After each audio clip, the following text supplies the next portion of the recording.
Fox News alert now. The Supreme Court opinion on Trump's ballot case could come as soon as this morning, with the High Court set to issue the ruling about 10 a.m.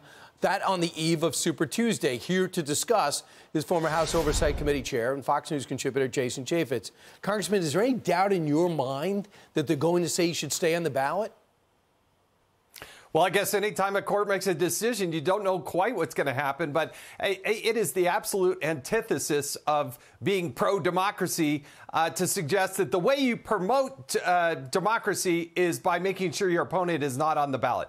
That's an absurdity that I don't think any court can actually come to a conclusion and say, yeah, that's good for America. Let the voters decide. I think that's fundamentally these politicians, they work for the voters. And if the voters can't vote for who they want to, then there's something fundamentally wrong. Right. And look, he hasn't been convicted. He hasn't been charged with this. And if this happens and they say, yeah, you can kick anybody off your ballot, that's going to happen in Oklahoma against a Democrat. It's going to happen in red states. They're going to decide, you know what, that guy's a little radical for me. That woman's a little out to lunch. I don't think they're going to be on the ballot. It'll be the worst precedent possible. So we'll see what happens today. But it'll probably give the former president more power. It gets a court case win. It's almost like winning a primary, in my view.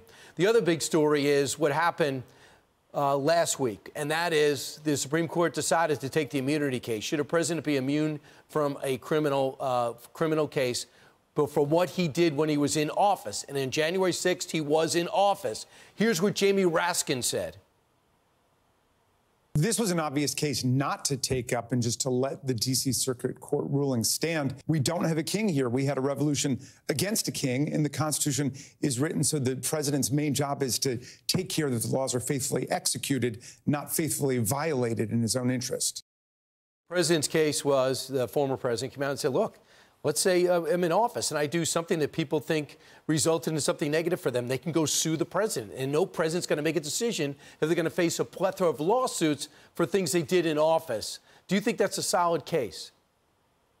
Well, I think it's pretty rich hearing from Jamie Raskin about implementing the rule of law, especially when we see what's going on down there in the border. They don't seem to want to do this. Look, Democrats are hyperventilating over this because the court has said, you know, they're not even going to hear the oral arguments until April 22nd. That is in direct contradiction to the game plan, the book they had to say, hey, let's go after Donald Trump, make sure he never gets on the ballot. Let's take him down before they even start voting. So to suggest that they're not even going to issue this ruling for months, they're hyperventilating. They don't know what to do about it. Which is interesting, too. This big story in the Wall Street Journal says that how the president's court cases fueled a lot of people that want to go for DeSantis and other Republicans to go to him because they feel like he's being unjustly prosecuted. And then you look at the Georgia case. And the Georgia case is basically a circus of incompetence and unethical behavior. That was the one that was supposed to get him, even if he won. What do you think? What do you think we're going to hear about that? As early as today, too, right? Look, I think the voters overall are going to take this out on the Democrats.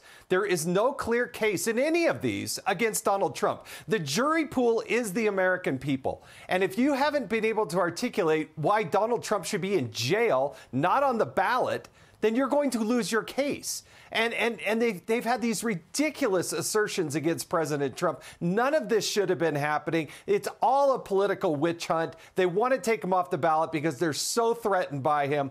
And again, I think that the American people take this out on Democrats. They realize they're overreaching and going to depths that they should never have gone to. So it's going to be also fascinating to see if Jack Smith gets his way.